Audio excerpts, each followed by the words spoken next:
என்னது இட்லி? எப்பா இட்லி போட்ட ஏசமான எவ்வளவு பெரிய பூகம் வந்தாலும் சரிடா, நீ ஒரு ஆள் எஸ்கேப் ஆயிருப்பா. வெல்கம் டு ஐரக்ஸின் சேனல். எங்களோட வீடியோஸ் உங்களுக்கு பிடிச்சிருந்ததுன்னா லைக் பண்ணுங்க, கமெண்ட் பண்ணுங்க, ஷேர் பண்ணுங்க, மறக்காம சப்ஸ்கிரைப் பண்ணுங்க. ஓகே, இப்போ என்ன வீடியோ பார்க்க போறோம்னா எரும முருகேஷ் சேனல்ல தான் பார்க்க போறோம். ரீசெண்டாக போட்ட வீடியோ தான் பார்க்க போறோம். டோலர்களே, இந்த வீடியோ யாரோட மனதையும் புண்படுத்துறது நோக்கமில்ல பாத்துக்குங்க. அதையும் மீறி எந்த டோலரோடைய மனதாவது புண்பட்டா அதுக்கு கம்பெனி பொறுப்பில்லை.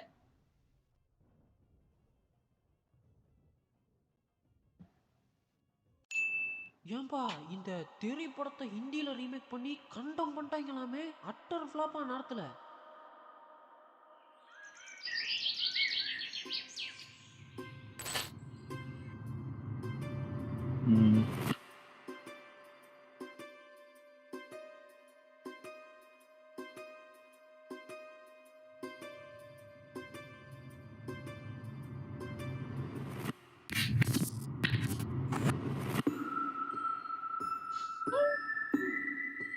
ஓ, அனில் வாழை எடுக்க மாட்ட போறாரா? அணிலேயே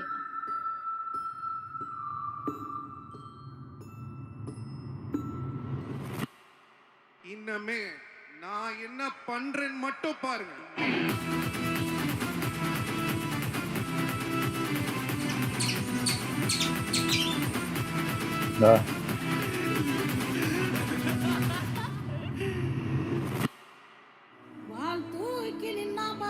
வாழ்த்து ஆரம்பிக்கலாங்களா? லாஸ்டா ஒரு வீடியோ போட்டிருந்தேங்க, இந்த ஒரே டெம்ப்ளேட்ல மூவிஸ் எடுக்கக்கூடிய டைரக்டர்ஸ் எல்லாம் பத்தி. அதுல நம்ம அட்லி அண்ணா இருக்காப்ல, அவரை பத்தி சொல்லியிருந்தேன். மனுஷன் என்னதான் டெம்ப்ளேட் மூவிஸ் எல்லாம் பண்ணாலும் இது வரைக்கும் ஃபிளாப்பே கொடுக்காத, அதாங்க இந்த ஜீரோ ஃபிளாப் டைரக்டர்ஸ் உடைய லிஸ்ட். அத பார்த்த எல்லாரும் கமெண்ட் செக்ஷன்ல, யோ விஷயம் தெரியாம கதைக்காதயா, எங்க அண்ணனுக்கு நான் தான் பண்ணுவேன்னு இந்த தெரி ரீமேக் இருக்குதுல, அதை ஹிந்தில போய் பண்ணி அங்க அட்டர் ஃபிளாப்பியா அவர் டைரக்ட் பண்ணல, ப்ரொடியூஸ் பண்ணாரு. ஒன்னு ரெண்டு கமெண்ட் வந்திருந்தா பரவாயில்லைங்க, நிறைய பேர் கமெண்ட் பண்ணிருந்தீங்க. அப்போதாங்க புரிஞ்சது மக்கள்லாம் எவ்வளவு ஏமாந்து போயிருக்கீங்கன்னு. ஆக்சுவலி தெரியோடைய ஹிந்தி ரீமேக் பேபி ஜான்னு பண்ணாங்க, அது அட்லி தான் பண்ணாப்ல, அதெல்லாம் சரிதான். ஆனா அட்லி அதை ப்ரொடியூஸ் மட்டும் தான் பண்ணாங்க, அதை டைரக்ட் பண்ணது அட்லியோட அசிஸ்டன்ட் காலிஸ்னு ஒருத்தர். இவர் யாருன்னு கேட்டீங்கன்னா, தமிழ்ல கீன்னு ஒரு படம் வந்ததுல ஜீவாவோட படம், அந்த சோ அட்லி ப்ரொடியூஸ் பண்ண காலிஸ் டைரக்ட் பண்ணதுதான் இந்த பேபி ஜான். அதெல்லாம் செல்லாது என்னதான் இருந்தாலும் அது அட்லியோடைய கதை தானே, அப்ப அட்லியோடைய ஃபிளாப் லிஸ்ட்ல தானே வரும். ருக்கோ ஜரா சபர் கரோ. பொதுவா தமிழ்ல இருந்து ஒரு படத்தை ஹிந்தியில ரீமேக் பண்ண போறாங்கனாலே அதுல அன்வான்டட் எலிமெண்ட் எல்லாம் சேர்த்து எந்தளவு தூரத்துக்கு சேதாரம் பண்ணலாமோ அந்த அளவு தூரத்துக்கு சேதாரம் பண்றது தான் வடக்கத்து வழக்கம். என்னதான் அட்லி காலிஷ்னு நம்மூர் பயப்பிள்ளைங்க எல்லாம் பண்ணியிருந்தாலும் அவங்களும் ஒரு சில சம்பவங்கள்லாம் பண்ணியிருக்காங்க. அது என்ன ஏதுன்னு தான் விலாவரியா பார்க்க போறோம். சோ வணக்கம் டோலர்களே, சுவையான சூடான வடக்கத்து தெரி ரோஸ்ட். அப்போ ஆரம்பிக்கலாங்களா? வடக்கு தெரி ரோஸ்ட், வடக்கு தெரினே எடுத்திருக்கலாம் படம் பேர். இந்த தெரி படம் ரிலீஸ் ஆனது 2016ல. அன்னைக்கு தேதிக்கு அப்பவே அது ஒரு பழைய டெம்ப்ளேட் தான். இந்த பாஸ்ட்ல பெரிய தலக்கட்டா இருக்கக்கூடிய ஹீரோ எந்த ஒரு சண்டை சச்சரவுமே வேணான்னு ஒதுங்கி வாழ்றதுன்னு தமிழ் சினிமால போட்டு அடிச்சு துவச்ச கதையை அட்லி அண்ணா எடுக்கிறாப்ல.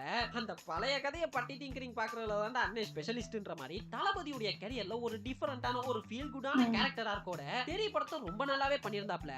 And for the very first time Thalapathy ஒரு குழந்தைக்கு அப்பாவா நடிக்கிற முதல் படம்னு நினைக்கிறேன். இந்த காவலன் மாதிரியான படத்தோட கிளைமேக்ஸ்ல எல்லாம் ஒரு அப்பா கேரக்டரா வருவாப்ல, அப்படி இல்லாம ஒரு ஃபுல் ஃபிளெஜ்டான அப்பா கேரக்டர். அண்ட் அன்னைக்கு தேதிக்கு தமிழ் சினிமால ஒரு நல்ல ரொமான்டிக்கான ஃபீல் குடான ஒரு சீன் டெவலப் ஆகும் பொழுது அங்க ஒரு ஷாக்கிங்கான சீன் வைக்கிறது. அண்ட் ஒரு ஃபேன் பாயா தளபதியை எந்த அளவு தூரம் ஸ்கிரீன்ல எலிவேட் பண்ணி காட்ட முடியுமோ அந்த அளவுக்கு தளபதியை எலிவேட் பண்ணி காட்டுறது. அப்புறமா என்னதான் ஒரு பழைய கதையா இருந்தாலும் தியேட்டர்ல உட்கார்ற அந்த 2.5 மணி நேரம் இருக்குதுல, அதுல ஒரு பழைய கதையை தான் பாக்குறோம் அப்படின்றத மறந்து கிரிப்பிங்கா வச்சிருக்குதுன்னு அட்லி அண்ணனோட இந்த மாதிரியான ட்ரீட்மெண்ட்லாம் தான் தெரிய தளபதியுடைய கெரியர்ல பெஸ்ட் படமா இன்னைக்கும் பேச வைக்குது.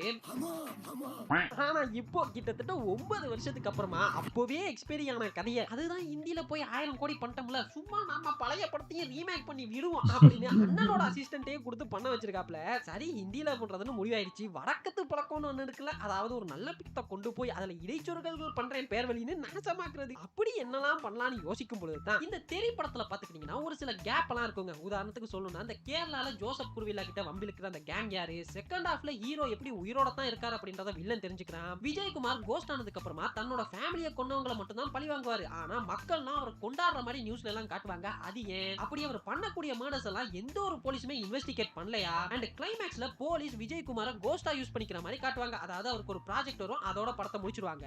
ஆனா அந்த போலீஸ்க்காக தான் பண்றாரா இல்ல வேற எதனாவது பண்றாரா அப்படின்ற எதையுமே சொல்லாம இதெல்லாம் ஒரு ஓபன் எண்டடா விட்டுருப்பாங்க.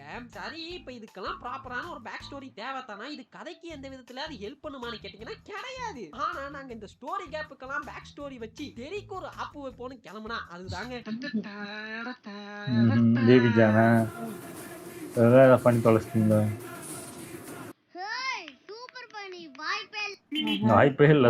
தெரியல பாத்தீங்கன்னா அது கேரளா, அது ஒரு அழகிய ஊர்னு ஹீரோ இன்ட்ரோ சீனுக்கு போயிருவாங்க. ஆனா பேபி ஜான்ல கேப் ஃபில் பண்றாங்களாமா. அந்த கேரளா வில்லன் குரூப்ஸ் இருக்கானுங்கல்ல, அவங்களுக்கு ஒரு பேக் ஸ்டோரி. அவனுங்களை பாத்துக்கிட்டீங்கன்னா எதுக்கு தேவையில்லாத பாடியில விக்கிற குரூப்ஸும் அந்த கேங் பொண்ணுங்களை எல்லாம் கடத்திட்டு வர அந்த பொண்ணுங்களை எல்லாம் காப்பாத்த ஒரு போலீஸ் வராப்ல. அப்படி தொடங்குது படம். வேற போலீஸா? ஓ, அப்ப அந்த போலீஸ் தான் ஹீரோவானிக்கு தான் கிடையாது. பாதுகாப்பு கொடுக்க வந்த போலீஸ்க்கே பாதுகாப்பு கொடுக்க வேணும்ன்ற கணக்கா காப்பாத்த வந்த போலீஸ்க்கு மண்டையில தட்டி உட்கார வச்சிருக்காங்க வில்லன் குரூப். அப்ப அங்க இருக்க ஒரு பொண்ணு சொல்றா, உங்க அக்கிரமத்தையும் ஆணவத்தையும் அடக்கி எங்களை காப்பாத்த ஒருத்தன் வருவான்டா. ஹீரோ இன்ட்ரோடக்ஷனா எத்தனை படத்துல சொல்லுவாங்களோ. வருண் தவானா? ஓ, அப்ப அனில். அஜய் தேவகன் அங்கிள் நடிக்கலையா? பொதுவா இந்த மாதிரியான ரீமேக்ல எல்லாம் அவர் தானே பண்ணுவாரு. பிஸியா இருந்திருப்பாரு.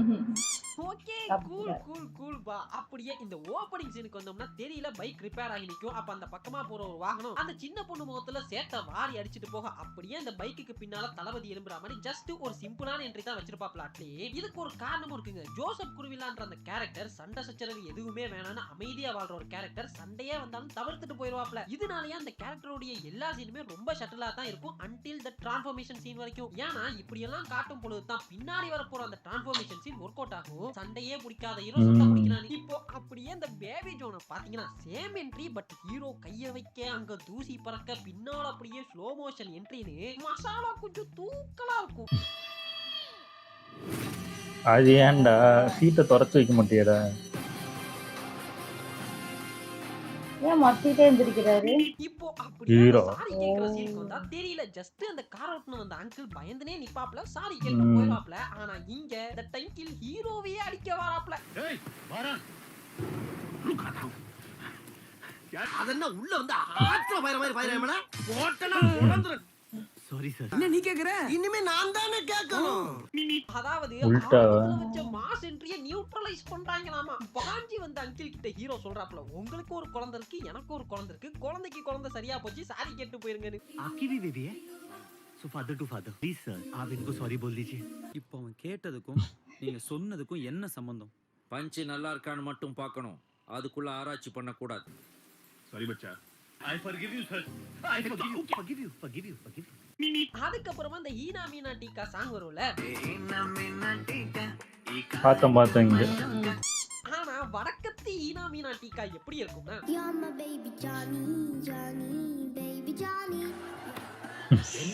நல்லாவே இல்லை உண்மையில. எனக்கு இந்த தேரி பாக்குறப்போ ஜிபியோட மியூசிக்கோட கான்ட்ரிபியூஷன் என்னன்னு புரியல. படம் நல்லா இருந்துச்சு, மியூசிக்கும் நல்லா இருந்துச்சுன்னு வந்துட்டேன். ஆனா பேபி ஜான் இருக்குல்ல, அதை பார்த்த பின்னாடி தான் தெரியல ஜிபியோட பங்களிப்பு எவ்வளவு முக்கியம்னே புரிஞ்சதுங்க. ஏன்னா அந்த பேபி ஜான் இருக்குல்ல, அதுல இருக்கக்கூடிய பாட்டை இப்ப கேட்டிருப்பீங்க.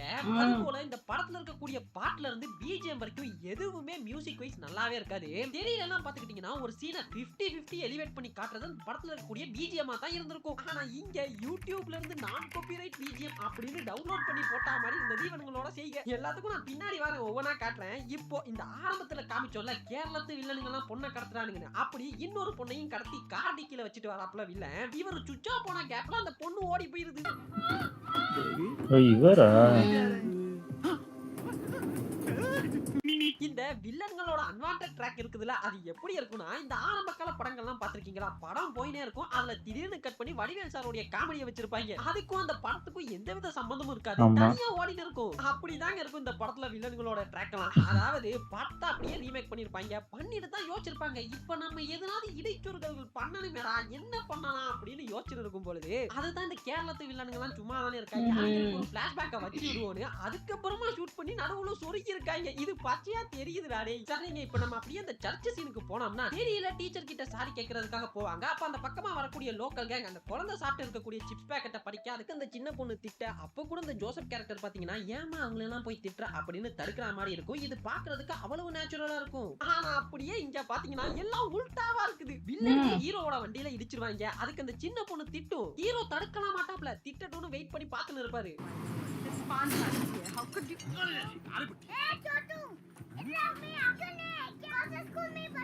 அப்புறமா ஓடி வந்து தூக்குறாப்ல. யோ திட்டு வரைக்கும் திட்டட்டும்னு வெயிட் பண்ணிட்டு இப்ப நடிக்கிற.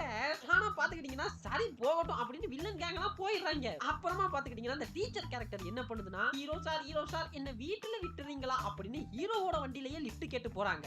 போய் பார்த்தா அந்த பொண்ணு வண்டியை போலீஸ் ஸ்டேஷன் கிட்ட நிறுத்த சொல்லிடுது. அப்படியே பின்னால பார்த்தா வண்டியில ஒரு பொண்ணு. அந்த பொண்ணு யாருன்னு கேட்டா வில்லன் சுச்சா போற கேப்ல ஒரு பொண்ணு ஓடி போச்சுல அந்த பொண்ணு டீச்சர் காப்பாத்தி போலீஸ் ஸ்டேஷனுக்கு கூட்டிட்டு வந்துட்டாங்க. இப்போ ஹீரோ அந்த போலீஸ் ஸ்டேஷனுக்குள்ளார போற சீன் ஒன்னு இருக்குங்க.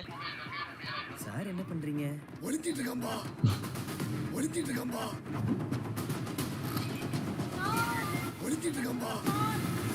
சார் அவ்வளவு ஃபேமஸ். போலீஸ் ஸ்டேஷனுக்குள்ள போனாலே கண்டுபிடிச்சிருவாங்க. ஏன்டா டேய் தெரியலையே இந்த சீன்லாம் ஷட்டிலா தான்டா இருக்கும். ஜஸ்ட் ஐபிஎஸ் ட்ரெய்னிங்ல ஒண்ணா இருந்த ஒரு போலீஸ்காரர் கேக்குற மாதிரி தான் இருக்கும். இப்போங்க இந்த பேபி ஜான் மலையாளம் பேச போறாரு. எல்லாரும் கேட்டுங்க. അയ്യോ സാറേ ഞാൻ അങ്ങോട്ടൊന്നും പോയിട്ടില്ല. എന്റെ പേര് ജോൺ ഡി സിൽവ. ഇതാണ് എന്റെ നാട് സാർ. சரி சொல்லுங்க டயலாக் பாடமாக்க எத்தனை நாள் ஆச்சு? அதுதான் வரலன்னு தெரியுதுல. அப்புறம் ஏன் இந்த படத்துலங்க கதை கேரளால நடக்கும். ஆனா அங்க இருக்கக்கூடிய எல்லாரும் ஹிந்தி தான் பேசுவாங்க. அப்படி இவரும் எதுக்கு 30 நாளில் மலையாளம் கத்துக்கொள்வது எப்படி? இவனை நோக்கு பெண்குட்டி. இயால என் ஃப்ரெண்ட் அல்ல. நான் இவனை மலையாளம் கத்துக்க வேண்டி வந்தேன். கேரளால பண்ணலாம், மத்த டைம்ல ஹிந்தில பேசுவாங்க. The transformation scene தெரியல பாத்துக்கிட்டீங்கன்னா அந்த டீச்சர் கேரக்டர் கூகுள்ல சர்ச் பண்ணுவாங்க. அப்பதான் இவர் போலீஸ்ன்றதே தெரியும். அதுக்கு பேரலா இங்க சண்டையும் நடக்கும். அப்போதான் ரிவீல் பண்ணுவாங்க. ஆனா பேபி ஜோன்ல மசாலாவை கொஞ்சம் தூக்கலா போடுன்ற மாதிரி போலீஸ் ஸ்டேஷன்ல நீங்க யாருன்னு கேட்டார்ல போலீஸ் அவரு வில்லன்ட்ட போய் சவால் விடுறாப்ல. இனி உங்க யாருக்கும் பயப்பட போறது இல்லடா. ஒரு 6 வருஷத்துக்கு முன்னால ஐபிஎஸ் சத்யவர்மா he is back அப்படின்னு சொல்ல அதுக்கு பேரலா டீச்சரும் கூகுள் சர்ச் பண்றாங்க. அங்க வைக்கிறாங்க டிரான்ஸ்ஃபர்மேஷன். யாரா நீங்க ஜோசப் குருவிலா கேட்டா தூக்குதோர டிரான்ஸ்ஃபர்மேஷன் காட்டுறீங்க. 10-12 வருஷத்துக்கு முன்னாடி எப்படி இருந்த பங்காளி? ஊர்ல வேற போலீஸே இல்லையா? இங்க அந்த போலீஸே பில்டப் கொடுக்குற மாதிரி பண்ணிட்டான். இதில் மேலும் மசாலா சேர்க்கும் விதமாக ஹீரோவை அடிச்சு போட்டுறாங்க. பார்த்தா அவர் முதுகு பூரா ஒரே தழும்பு. அப்ப அடிக்க வந்த வில்லன் ஒருத்தன் பார்க்கறான். ஆக்சுவலி அவனுக்கு ஹீரோவை முன்னாடியே தெரியும். ஹீரோவோட ஃபேமிலியை கொன்னதே அவங்கள ஒருத்தன் தான். ஆனா அவ்வளவு நேரமா அது சத்தியவர்மானே அவருக்கு தெரியலையா? ஏன்னு கேளு மார்வேஷ் நீ கேள வேற நீ கேள ஏய் நீ கேள ஹலோ நீ கேளு மச்சி. அவரு தாடி வச்சதெல்லாம் தெரியலையா? மீசை மறு வச்சா அது மாறு வேஷமாடா. மாறு வேஷத்துக்கு உண்டான மரியாதை போச்சேடா உங்களால. அதுவும் தெரியலனா அடிச்சு ஓடதான் விழுவாப்ல. ஆனா இங்க பேபி ஜான் அடிச்சு கொன்னுறாப்ல. கொன்னு பாடிய நைட்டோட நைட்டா ஆத்துல போட்டுறாப்ல. அப்படியே கட் பண்ணா விஜயகுமார் ஜித்து ஜிலாடி சாங். என்னடா நீ கொலை பண்ணிக்கிட்டு இருக்க பைத்தியம்? அட பாருங்களே ஜவான் செட்டுக்குள்ள போன மாதிரியே இருக்குல்ல. நான் நினைக்கிறேன் இதெல்லாம் பார்த்துட்டு தான் ஆமாப்பா. அதாவது அட்லீனா தானே ப்ரொடியூசர். சோ இருக்குது ஜவான் செட். அதுலயே இன்னொரு சாங் பண்ணிரலாம்னு பண்ணிட்டாப்ல போல. அது சரி தெரியல. இந்த விஜயகுமார் கேரக்டர் பபிள்கம் போடுற மாதிரியான ஒரு மேனரிசம் காட்டுவார்ல. அது போல இங்க எதுனாவது உண்டான்னு கேட்டீங்கன்னா இருக்கு. But bubblegum நெஹி. வடக்கு விஜயகுமார் என்ன பண்றாப்லனா சன்கிளாஸ். அந்த சன்கிளாஸ் போடுவார்ல. அந்த சன்கிளாஸையே கையில வாட்ச் மாதிரி கட்டிப்பாப்ல.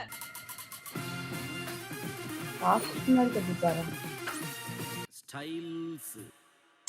நெக்ஸ்ட் வில்லன் என்ட்ரி தெரியல பாத்துக்கிட்டீங்கன்னா வில்லன் வானமாமல ஒரு அரசியல்வாதியா இருப்பாப்ல. அவ்வளவுதான். ஈவன் விஜயகுமார் அவருடைய மகனை அரெஸ்ட் பண்ணலாம்னு போகும்போது தான் அவருக்கு ஒரு சிம்பிளான என்ட்ரி இருந்திருக்கும். பட் பின்னாடி விஜயகுமாருடைய ஃபேமிலியே கொல்ற அளவுக்கு இந்த வானமாமல எப்பேற்பட்ட கொடூரமான கேரக்டர் அப்படின்றத காட்டியிருக்க மாட்டாங்க.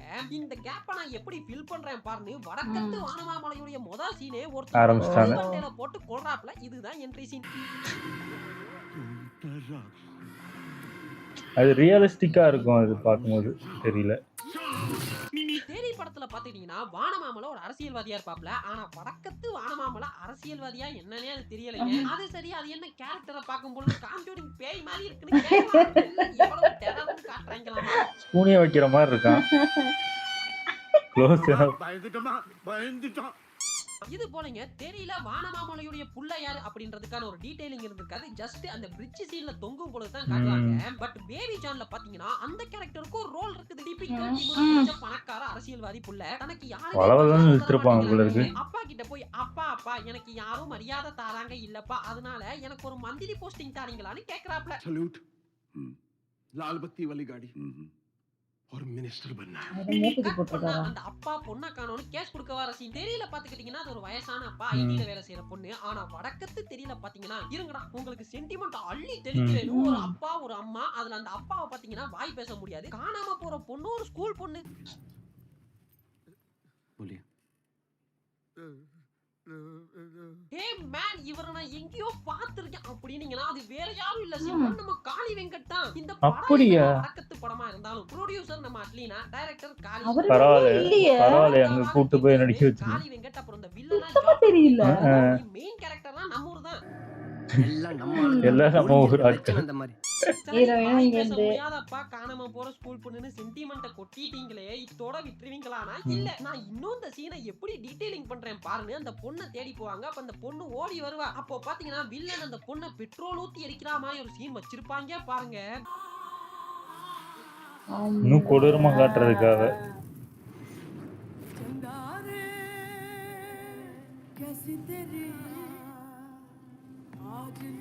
இவங்கதான் அணைக்கிற மாதிரியே. இந்த இடத்தில் நான் ஒன்றை பதிவு செய்ய விரும்புகிறேன் தோழர்களே. அதாவது என்னன்னாங்க, இந்த அனிமல் படம் வந்த டயத்துல நினைக்கிறேன் நம்ம சேனல்ல சினிமாவும் பெண் கதாபாத்திரங்களும் அப்படின்னு ஒரு வீடியோ பண்ணிருப்பேன். அதுல என்ன சொல்லிருப்பேன்னா, அந்த செக்ஷுவல் ஹராஸ்மெண்ட் வச்சு படம் எல்லாம் பண்ணும் பொழுது இப்படி நடந்துச்சு அப்படின்னு சொன்னாலே போதுமானது. அதை உங்க எல்லாரையும் காட்டுது உங்களுக்குள்ள எப்படி திணிக்கிறேன் பாருங்களேன்னு. இப்ப வரக்கூடிய படங்கள் எல்லாம் அந்த ஹராஸ்மெண்ட்டை எப்படி பண்ணாங்க, அதனால அந்த பொண்ணு எப்படி சித்திரவதைகள்லாம் அனுபவிச்சான்னு குளோரிஃபை பண்ணி காட்டுற ஒரு விஷயம் இருக்குதுல்ல, ரொம்ப ஒஸ்டா.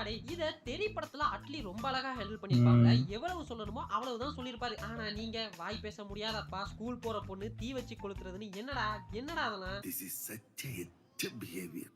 ஒரு ரைட்டரா அட்லி எல்லாம் நல்லா பண்ணிருக்காப்ல. ஆனா ஒரு ப்ரொடியூசரா இதை எப்படி அட்லி பண்ண ஒத்துக்கிட்டாரு அப்படின்றதாங்க புரியல. சரி நம்ம கண்டென்ட்க்கு வருவோம். அந்த பிரிட்ஜ் சீன் தெரியுமில்ல, தெரியுடைய ஐகானிக் சீன். இந்த சீனை வடக்கத்து தெரியல என்னெல்லாம் பண்ணிருக்காங்கன்னா, ஒரு வெட்ட வெளி பிரதேசத்துல एक आम आदमी हूँ பிரிட்ஜ் கட்டுவான்ல. हमारे हाथ वो मेरे हाथ लग जाता तो मैं साले को मुंह ही फोड़ता। अब घास के ढेर पर फेंक कर साले आग लगा। எந்த சீனை என்ன வேணாலும் பண்ணிக்கோங்கடா, ஆனா இந்த சீனை மட்டும் கொன்னுடாதீங்கடா டேய். ஏன்னா இப்படித்தான் ஒரு குரூப் தெரிய ரீமேக் எடுக்கிறேன்னு இந்த பிரிட்ஜ் சீனை பண்ணிருந்தாங்க.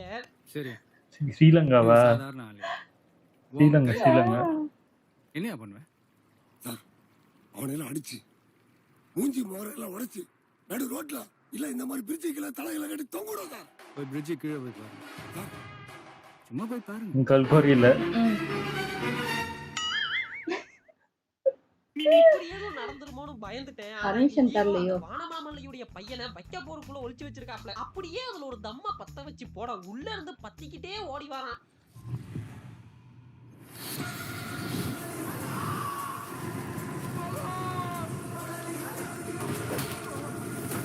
பெரிய அளவுக்கு இல்லனாலும் பரவாயில்ல, பிரிட்டி குட்.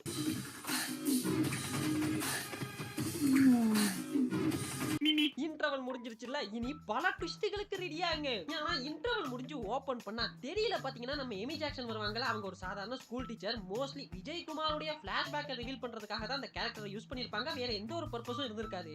ஆனா வடக்கத்து தெரியல இன்டர்வல் முடிஞ்சு ஓபன் பண்ணா அந்த டீச்சர் கேரக்டர் உண்மையிலேயே டீச்சர் கேரக்டர் கிடையானா. வில்லன் குரூப்ஸ் எல்லாம் பொண்ணுங்களை கடத்துறாங்கல்ல, அவங்கள பிடிக்கிறதுக்காக டீச்சர் ரூபத்தில் வந்து அண்டர் கவர் காப்பா. தேவலாம இழுக்கிறீங்களேடா, சீக்கிரம் முடியும். என்ன பண்றீங்க? எப்படி பர்பஸே இல்லாத ஒரு கேரக்டருக்கு பர்பஸ் வச்சே பாத்தீங்களா? வாங்கடா. இது மட்டும் இல்லைங்க, விஜய் குமாரோட ஃபேமிலியை கொல்றதுக்கான ரீசனை இன்னும் ஸ்ட்ராங் ஆக்குறேன் பாருன்னு வடக்கத்து வானமாமலையுடைய பையனோட இறுதி சடங்கு நடக்கிற இடத்துக்கே போய் இதுவரைக்கும் பண்ண கொலைகளுக்கெல்லாம் சேர்த்து வடக்கத்து வானமாமலையை அரெஸ்ட் பண்ணிட்டு வராப்ல பேபி ஜான். சாரிங்க, சத்தியவர்மன். ஓ, சாக்கடையில் விழுந்துருச்சு ஆஸ்தி. சார் கத்தி கழுத்துல ரத்தம்லாம் வருது, பெருசு போய் சேர்ந்துட போதுங்க. செத்துறணும் படத்தை யாரும் கொப்பலாம் வந்து நடிச்சு முடிச்சு கொடுப்பான் அப்படிங்கிற கேள்வி வருது. அதனால ஒரு கமர்ஷியல் படமா நம்ம அந்த இடத்த தப்பி போறோம் ஒரு கலைஞர். சோ இதுக்கப்புறமா வடக்கத்து வானமாமலை ஜெயிலுக்கு போறாப்ல. அப்புறமா ஜெயில இருந்து வெளியே வந்து விஜயகுமார் ஃபேமிலியை கொண்டு blah blah blah. அதுவும் அவர் கொல்லும் பொழுது பாத்தீங்கன்னா ஒரு முள்ளு கம்பியை வச்சு சத்தியவர்மா முதுகுலையே பொளக்குறாப்ல. அந்த தழும்பு தான் நாங்க முன்னால காட்டுனது. சரி, சத்தியவர்மா ஃபேமிலியை கொன்னதுக்கு பின்னாடி வடக்கத்து வானமாமலை என்ன பண்றாப்லனா, இப்போ என் மகனும் இல்ல, என்னோட எனிமியும் இல்ல, இனி நான் இங்க இருந்து என்ன பண்ண போறேன், நான் மறுபடியும் போறேன்டா ஜெயிலுக்குன்னு கிளம்பி ஜெயிலுக்கே போயிடுறாப்ல. ஆனா இது புதுசா இருக்குண்ணே, புதுசா இருக்கு. இப்போ ஜெயிலுக்கு போனா வடக்கத்து வானமாமலைக்கு சத்தியவர்மா உயிரோட இருக்கிறது தெரிஞ்சிருது. தட் பஸ் பிரிட்ஜ்ல கவர்ற சீன். இத தெரியல பாத்தீங்கன்னா வானமாமலை உயிரோட இருக்கியாமே அப்படின்னு கால் பண்ணுவாப்ல. பஸ் கவுந்துரும், அவ்வளவுதான். ஆனா பேபி ஜான்ல ஒரு பக்கம் வடக்கத்து வானமாமலை ஜெயில இருந்து கால் பண்ண, அங்க ஜெயிலுக்குள்ளார ஒரு ஃபைட் சீனே நடக்குது. இந்த பக்கம் பஸ் வேற கவுந்துருது. ரெண்டையும் பிளாஷ் கட்ல காட்டுவாங்க பாருங்க. மசாலா கொஞ்சம் தூக்கலா போட்டுட்டாங்க. மூக்குல ஏறிக்க போகுது. வீடியோ காலா? तेरे लिए तोहफा लाया हूं। ஆக்சுவலி இந்த சீனை பத்தி கொஞ்சம் பேசணும்னா, தெரியல பாத்துக்கிட்டீங்கன்னா கேரளால வம்பிழுக்கக்கூடிய உள்ளூர் கேங்க ஜோசப் அடிச்சிருவாப்ல. அதுக்கப்புறமா அடுத்த நாள் சாரி கேட்கறதுக்காக இந்த சேட்டாவை பார்க்க போக, அப்ப அந்த சேட்டா சொல்லுவாப்ல, இவன் பேக்கரியால் கிடையாது, இவனை பத்தி கொஞ்சம் விசாரின்னு. அப்போ ஒரு போட்டோவும் எடுத்துருவாங்க. இப்போ அந்த போட்டோவை வச்சு கேரளா கேங் தேட, அது மூலமா வானமாமலைக்கு விஜயகுமார் உயிரோட இருக்குது தெரிய வரும் அப்படின்றத நம்மளா புரிஞ்சுக்கணும். இத படத்துல எங்கேயுமே காட்டியிருக்க மாட்டாங்க. பட் வடக்கத்து தெரியல எதுக்கு ஆடியன்ஸ் எல்லாம் யோசிக்க வச்சுட்டு, அந்த பொண்ணை கடத்தின கேங்கே வானமாமலையோட கேங் தான், அவனுங்களை அடிச்சு கொண்டதுனால வானமாமலைக்கு விஷயம் தெரிஞ்சிருச்சு அப்படின்னு சிம்பிளா முடிச்சிடுவாங்க. என்னடா கேரளா சேட்டா கேங், பொண்ணை கடத்தினதே வானமாமலை கேங்னு ஒரு சொருவு. அப்புறமா அந்த போலீஸ்னு சொல்லிட்டாங்கல, அதனால ஏஜென்ட் டீனான்ற மாதிரி அங்க ஒரு சீன். அப்புறமா வடக்கத்து மொட்டா ராஜேந்திரனுக்கு ஒரு மாஸ் சீன். அப்புறம் பாத்துக்கிட்டீங்கன்னா அந்த தெரியல செகண்ட் ஹாஃப்ல விஜயகுமார் கோஸ்ட் ஆனதுக்கு அப்புறமா தன்னோட ஃபேமிலியை கொன்னவங்களை மட்டும் தான் பழி வாங்குவாரு. ஆனா டிவி சேனல் எல்லாம் பப்ளிக் இவரை பத்தி பேசுற மாதிரி காட்டுவாங்க. இந்த கேப்ப நாங்க எப்படி பிக்ஸ் பண்றோம் பாருங்கன்னு வடக்கத்து விஜயகுமார் கோஸ்ட் ஆனதுக்கு அப்புறமா ஃபேமிலியை கொன்னவங்களை மட்டுமே பழி வாங்காம சிட்டில இருக்கக்கூடிய எந்த பொண்ணுக்கு பிரச்சனைனாலும் அங்க போய் நிப்பாரு. இதனாலேயே பப்ளிக்ல அவர் ஒரு ஹீரோவா தெரியற மாதிரி பண்ணிருப்பாங்க. ஏப்பா அப்படி எல்லாம் ஒண்ணு இல்லையே. அப்புறமா அந்த கிளைமேக்ஸ் தெரியல பாத்துக்கிட்டீங்கன்னா வானமாமலையை வெளியே வர வைக்கணும் அப்படின்றதுக்காக விஜயகுமார் மொட்டை ராஜேந்திரன் அனுப்புற மாதிரி இருக்கும். ஆனா இங்க வடக்கத்து வானமாமலை அவரே கால் பண்ணி, என்ன மாப்பிள்ள நீ தான் ஹீரோவா எல்லாரும் சொல்றாங்க, இந்த கிளைமேக்ஸ் ஹார்பர்ல நடக்குது, அங்க வந்து சேர்ந்துரு அப்படின்னு சொல்ல ஹீரோவும் டிடி காஷனா கிளம்பி போறாப்ல. அங்க ஒரு கிளைமேக்ஸ் ஃபைட். பொண்ணெல்லாம் கடத்தலையா?